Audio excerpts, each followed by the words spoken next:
Hari ini kami akan membantu Paman memanen sayur kol. Aku dibantu oleh dua kudaku ini.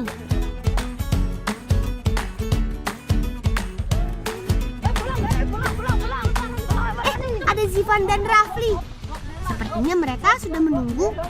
Ayo, kita langsung panen bunga kol.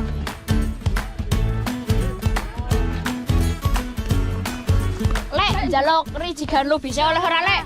Ya, kene lang, like dipanen rewangi motong ya. Engko tak kei lubise iki dipanen. Pasti kalian heran, bunga kol kok untuk makan kambing?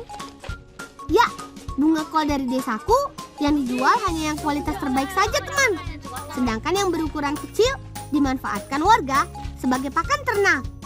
Kelembapan udara dan lingkungan yang bersih membuat kol Batur Banjarnegara menjadi salah satu penghasil kol terbesar di Indonesia. Hari ini ada sekitar 6.000 batang bunga kol yang akan kami panen. Banyak banget kan? Makanya paman pengangkut hasil panennya juga ada banyak. Oh iya teman, mulai dari masa tanam sampai panen, bunga kol memerlukan waktu sekitar 3 bulan. Memanennya juga bebas waktunya, karena sayuran ini tergolong tahan lama dan tidak cepat layu. Tidak seperti memanen daun sawi yang harus memerlukan waktu pagi hari supaya sayuran tetap segar. Semua hasil panen dijual dan didistribusikan ke berbagai daerah seperti Jakarta, Bogor, Semarang, Yogyakarta, Cilacap, dan Pekalongan. Nah iki PS iki. Kena umpan wedhus lho. Ini umpan wedhus apa umpan apa iki PS. Ayo, kita kumpulkan kolnya yang banyak supaya kambing-kambing paman kenyang semua.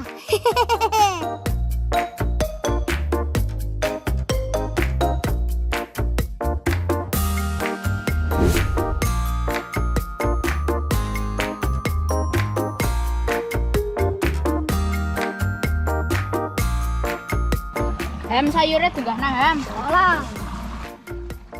Nah, ini dia alasan kami memakai karung goni untuk membawa hasil panen. Selain lebih mudah diikat di atas kuda, sayuran juga tidak cepat busuk karena lembab. Oh iya teman, biasanya warga mengangkut hasil panen dengan jasa pikul atau ojek gunung. Tapi kuda punya kelebihan. Medan dan jalan terjal mampu dilalui mamalia ini.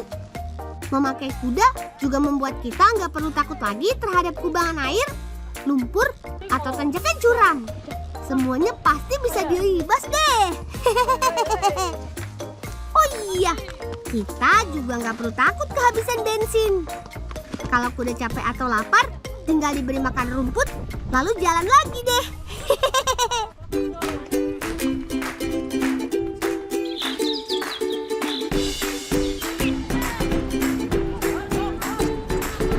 Ngomongin tentang kuda yang diberi makan, tiba-tiba perut kami jadi keroncongan nih. Kita cari ikan dulu yuk. Untung di sini ada sungai. Ikannya juga lumayan banyak. Langsung kita tangkap yuk. Teman, kami akan menangkap ikan dengan serokan tradisional. Ternyata menangkap ikan seperti ini susah juga. Apalagi debit air di sungainya lumayan deras. Semangat! Gak boleh ada kata menyerah. Ayo! Serok terus! Tuh, bener kan? Aku dapat ikannya. Memang, buah dari kesabaran adalah keberhasilan. Ayo kawan, serok terus ya. Teknik menyerok yang baik yaitu dengan sedikit menepi ke bebatuan atau ke pinggir sungai. Dan supaya lebih cepat dapat ikan, kita harus berpencar ke beberapa tempat. Hasil tangkapan kita lumayan banyak teman. Yuk, langsung kita masak.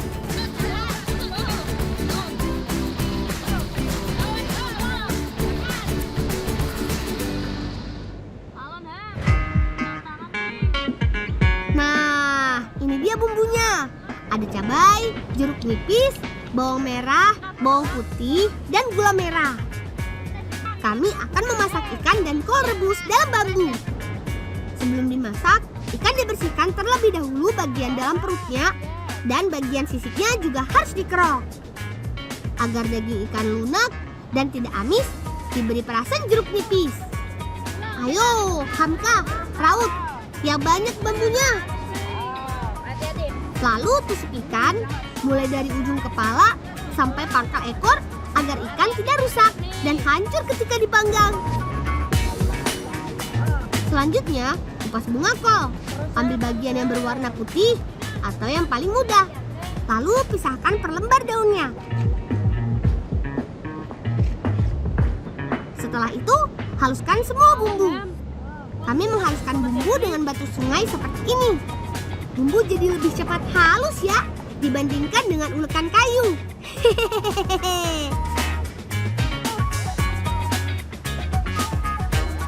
Masukkan semua bahan ke dalam bambu, lalu bakar deh. Ikan tusuknya juga nggak boleh ketinggalan. Kita panggang di bagian bawah bambunya.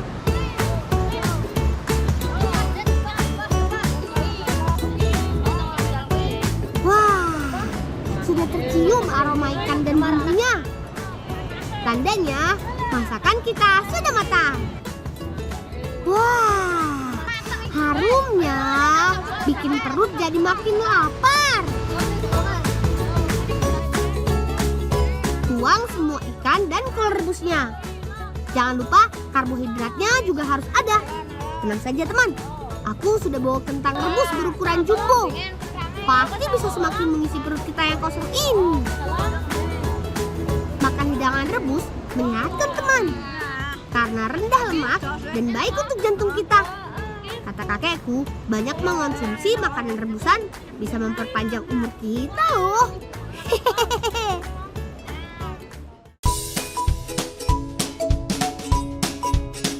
Ayo, lari terus.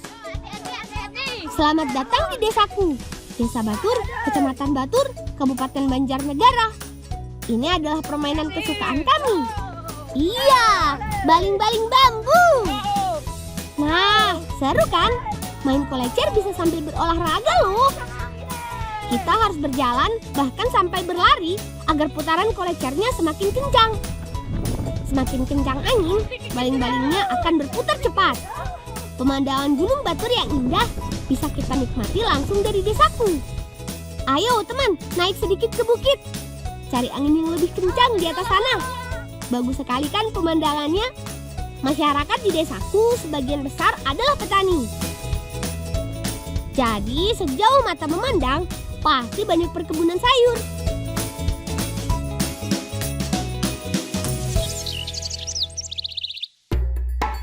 Setelah puas bermain, saatnya kita melanjutkan misi kita. Tadi Bibi memesan sayur wortel untuk dibuat kue. Lele, jaluk wortel lele. Yo ini lang, dewangi muda wortel din. Beres paman. Yo ini bolang karo Rafli, rewangi Pak Le, liyane rewangi Pak Surya. Bisa le. Ini dia salah satu tanaman sayur andalan desa kami. Yaps, wortel. Wortel khas Banjarnegara punya ciri khas yang berukuran besar, berwarna oranye cerah, dan dikenal dengan rasa yang manis. Ya setelah berpulang sen panen wortel, ini makan enak.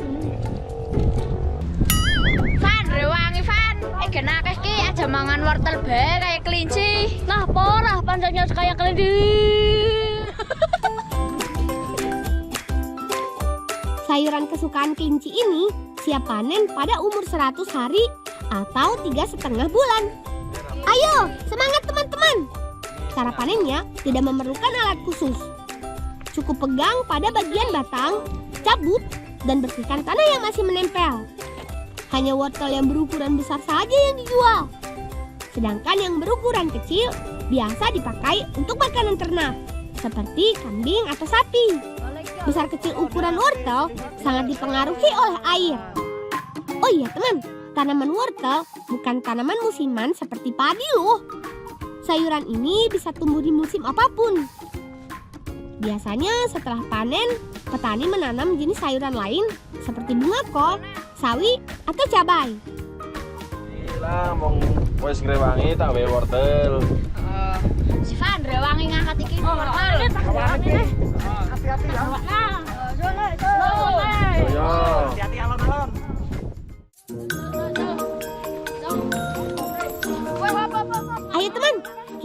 segera membawa semua wortel ini ke Bibi. Supaya lebih mudah membawanya, kita masukkan ke dalam karung dulu yuk.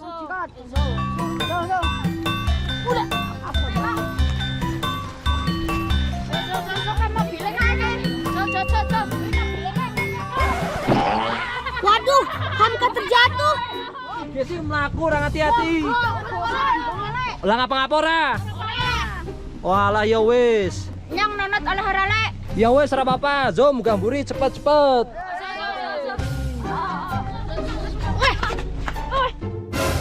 Isine wedhus kabeh. Ya ora apa-apa salah apa. Wah, beruntung sekali. Kita dapat tumpangan gratis. Walaupun harus berhimpitan dengan kambing juga nggak masalah. Yang penting kita jadi lebih hemat tenaga dan hemat waktu. Nah, ini dia domba Batur. Domba khas daerahku. Badannya lucu kan? Berbulu tebal dan ukuran badannya yang besar.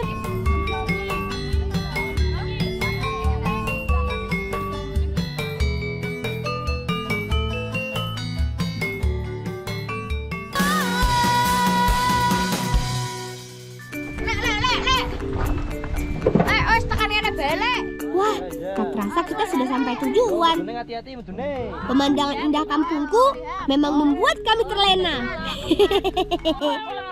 Ayo, langsung kita bawa semua wortel ini ke Bibi.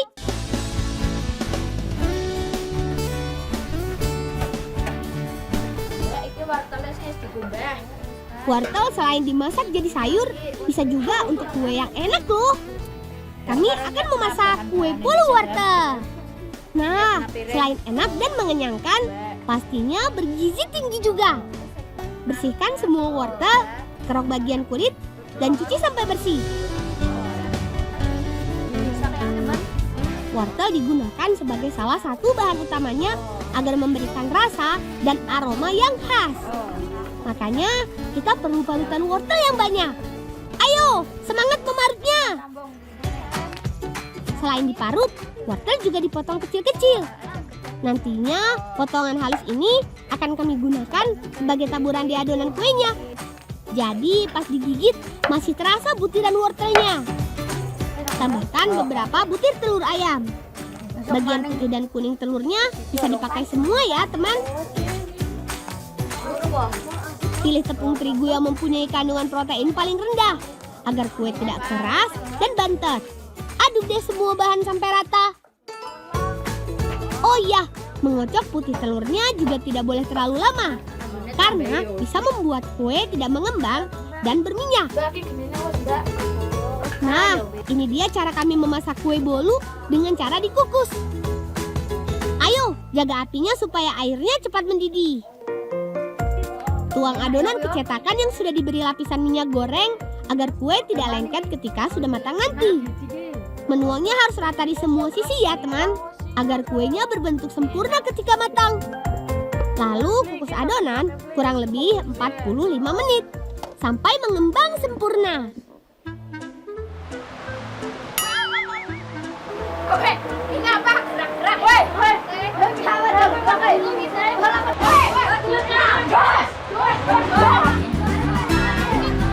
Wah, gawat. Sepertinya kambing ini masuk ke dalam karung sewaktu menumpang di mobil tadi. Kita harus kembalikan kambing ini.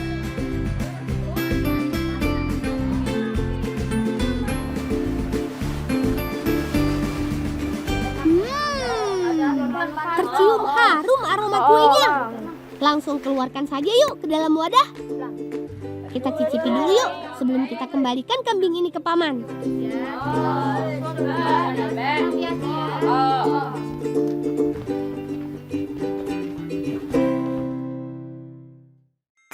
Enak iki mesti iki. Wis enak iki. Enak iki mesti iki. Ajeri lang tak ngalem dhewe sentane.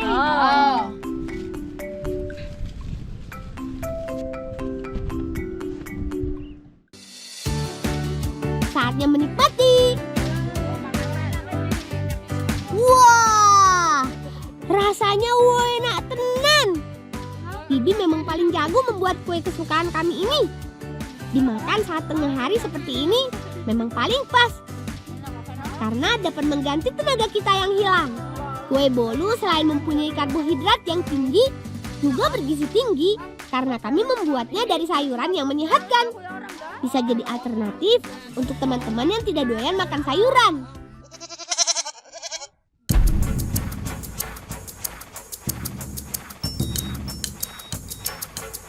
Tuh, panas. Enak kan? Enak kan? Waduh, saya ulun main kan. Dapat di sana. Waduh.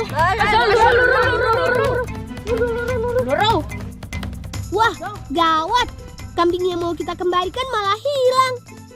Kira-kira pergi kemana ya dia? Kawan, ayo, lari yang cepat. Jangan sampai kambingnya hilang. Bisa gawat kita nanti dimarahi paman. Aduh, tapi berlari setelah makan membuat perut jadi kurang nyaman. Tapi kita nggak boleh menyerah.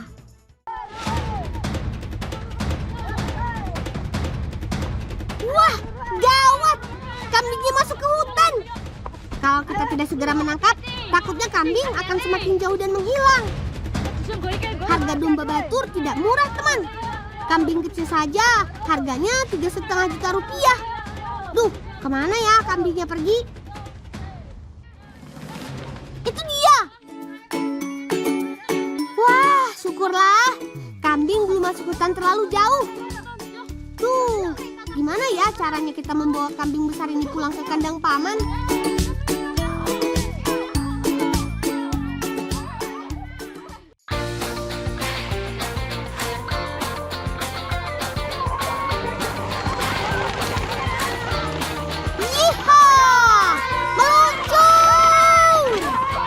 Ini cara termudah kami membawa kambing menuju kandang. Sambil bermain, sambil melakukan hal yang bermanfaat. Cara membonceng kambingnya lucu ya teman. Kambing ada di tengah kami agar tidak terlepas ketika meluncur. Di wilayah perbukitan, kontur jalannya banyak turunannya. Jadi menyenangkan ya bermain geledekan seperti ini. Selain menghemat tenaga, kegiatan seperti ini juga menyenangkan. Gaspol! Sebentar lagi kita sampai.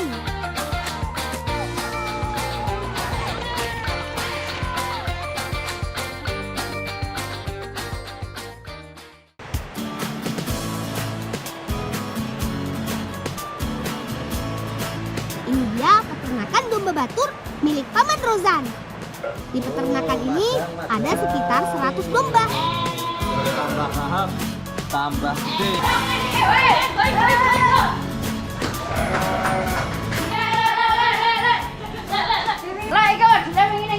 Oh alah, Iza pantesan wujudnya tak luru kurang siji.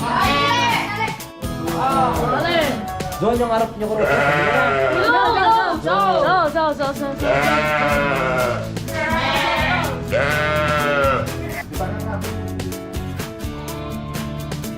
Nah hilang, waduh saya tak cukur dina iki. Lah carane prigelek. Domba khas daerahku ini punya bulu yang tebal karena hasil persilangan dengan domba merino. Langsung nang daerah. Jadi cocok tinggal di daerah yang dingin. Domba ini diakui sebagai domba khas Batur. Karena bulunya tebal, domba harus dipotong setiap 6 bulan sekali supaya sehat dan terhindar dari penyakit. Sedangkan domba betina harus dicukur ketika hamil besar untuk memudahkan anak domba ketika menyusui. Pulang. Apalagi tinggal. Aduh, yang kelalen dari tanggopan wedhus. Ya wis tak senangan ya. Heeh. Nah, kancane sing loro jaring ndi? Aki janingan aki jamur susu. Oh ya wis tak mandhen nah. Heeh. Lah Iza sing akeh yo pandine. Nah, untung Paman membawakan kami pakan yang tertinggal. Jadi domba-domba ini bisa langsung makan menu kesukaannya. Selain rumput gajah, domba batur suka daun wortel dan kol. Makan yang banyak ya, supaya cepat besar. Oke, susunya pols, Kre. Oh, oke loh. Oke, jagamin bolang ben dan nyicipi. Bolang, ayo. Keren mesti. Wes tak terusna susu, pols Kre, wong wis rewangi kembali wedhus. Oke, dicicipi bareng. Lah saya nyicipi barang ngono. Domba batur memang menghasilkan sedikit susu. Weh, apa lang? Aduh nyok lalen nek jalatian. Oh iya. Pamit dhisik Lek. Oh ya wes disunya hati-hati. Lah sesune dhisik. Hati-hati. Yo.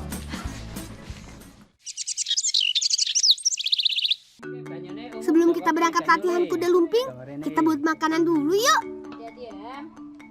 Lek nyang ngarep ngrewangi gawe pertola Lek. Ya lang kan ngrewangi nguleni jarang gelpung, hamka marut, kancane pada jaga geni. Ini Paman Lin. Sejak tahun 1992, Paman biasa membuat pertola.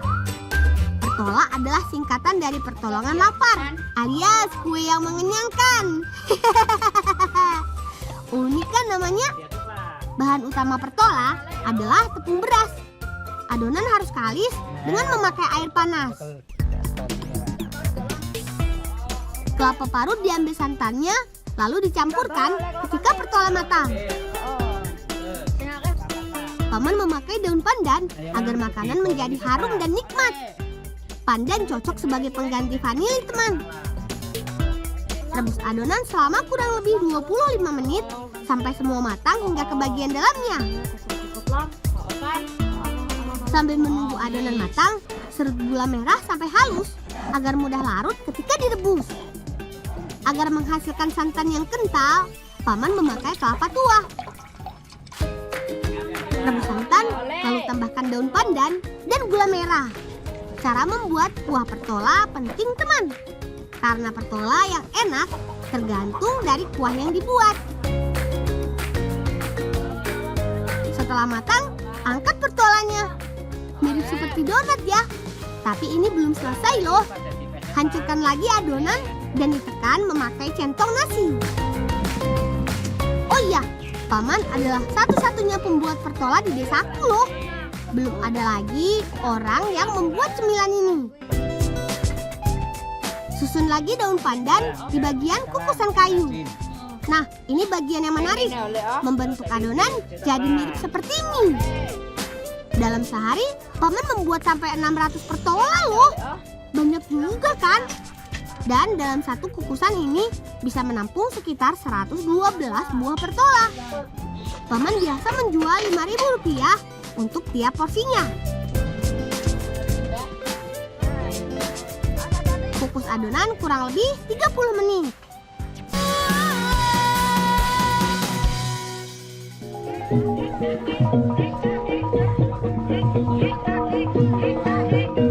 Hari ini ada 3 kelompok kesenian kuda lumping yang akan bermain. Yang pasti ketiganya punya ciri khas masing-masing. Wah, sepertinya kita terlambat. Semua pemain dan penonton sudah datang.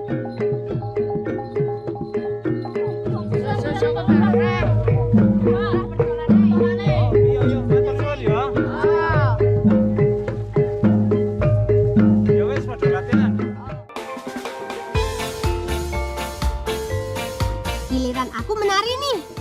Aku ikut menari di kelompok pertama yang bernama Krido Utomo. Kelompok ini sudah ada sejak 1994. Ada total 46 pemain kuda lumping. Kelompokku sedang berlatih untuk tampil pentas pada akhir bulan nanti. Biasanya, kelompok kami tampil pada hajatan pernikahan, sunatan, dan acara istimewa lainnya. Gimana gerakanku dan kawan-kawan? Lincah dan menarik kan? Musik gamelan digunakan sebagai pengiring dan penyelaras gerakan tarian. Ya Le, carane Le. Saiki kena pertola ya Le.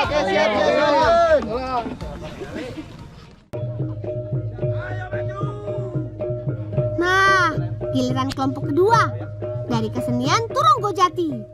Kelompok ini menceritakan tentang perjuangan pahlawan saat melawan penjajah. Pada tahun 1945, penjajah menyerang Parakan. Para pahlawan harus mempertahankan diri meski hanya bersenjata bambu runcing. Dan akhirnya penjajah bisa diusir. Keren kan? Hayo, siapa yang mau jadi pemain kuda lumping? Anak-anak seumuranku di sini juga suka mengikuti pentas seperti ini. Nah, giliran kelompok ketiga. Kelompok ini dimainkan oleh 4 perempuan. Mereka tergabung di kelompok seni Ngesti Lestari Budoyo. Dari ketiga kelompok yang bermain, kelompok ini yang terlama dan tertua.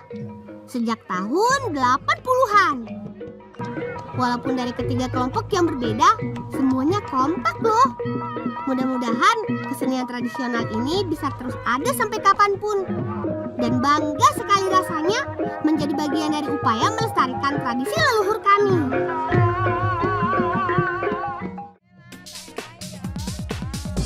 Setelah seru-seruan bermain, saatnya melepas lelah, teman. Kita buka bekak kue pertola yuk. Karena kuenya cukup banyak, kita bagikan ke semua orang. Semua kebagian kok. Saatnya menikmati. Sekian dulu cerita petualanganku dari Desa Batur, Banjarnegara, Jawa Tengah. Tetap jaga dan lestarikan budaya kita ya. Salam cinta anak Indonesia, salam bocah petualang.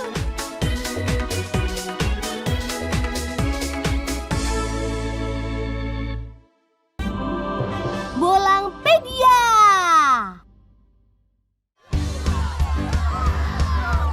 Bolangers, bosan di rumah aja? Nah, berikut ini beberapa permainan tradisional yang bisa Bolangers mainkan. Tenang, bahannya mudah didapat dan pastinya seru abis. Misalnya nih, seru-seruan balap gledekan.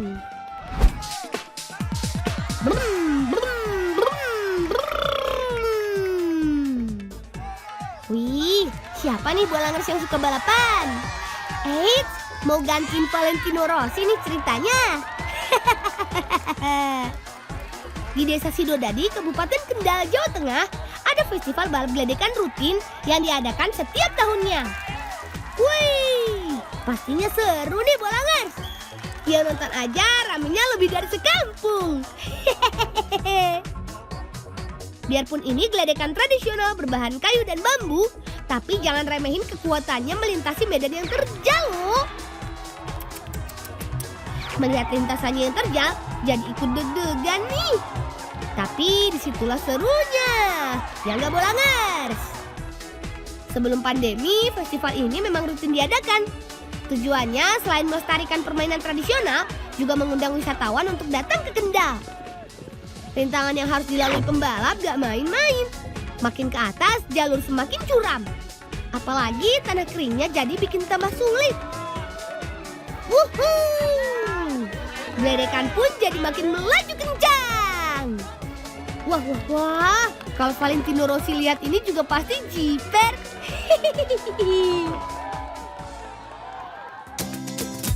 Gak cuma festival balapnya aja, ada juga lomba gledekan hiasnya loh Bolangers.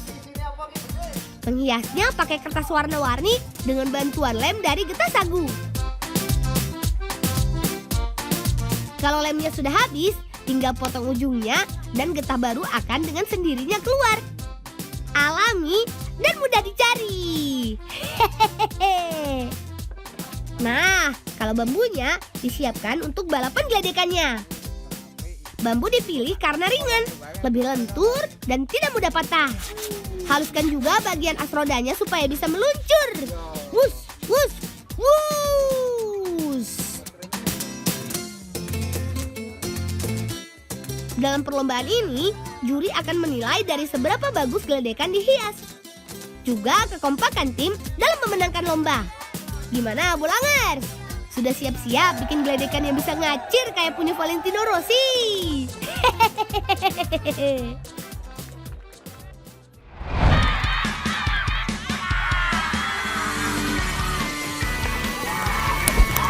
Gol! Bolangers, main bola sih sudah biasa ya.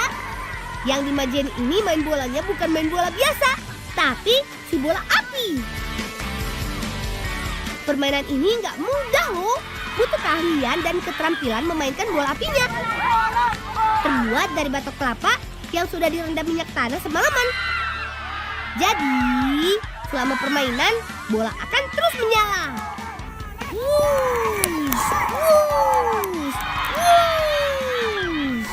Hati-hati ya. Permainan ini salah satu kearifan lokal yang ada di Majene, Sulawesi Barat. Karena sudah biasa, makanya anak-anak yang memainkannya nggak pakai pelindung kaki. Jangan ditiru tanpa pengawasan orang dewasa ya, bolangers. Bolang si bocah petualang, kuat kakinya seperti kaki kijang. Hap hap hap hap hap.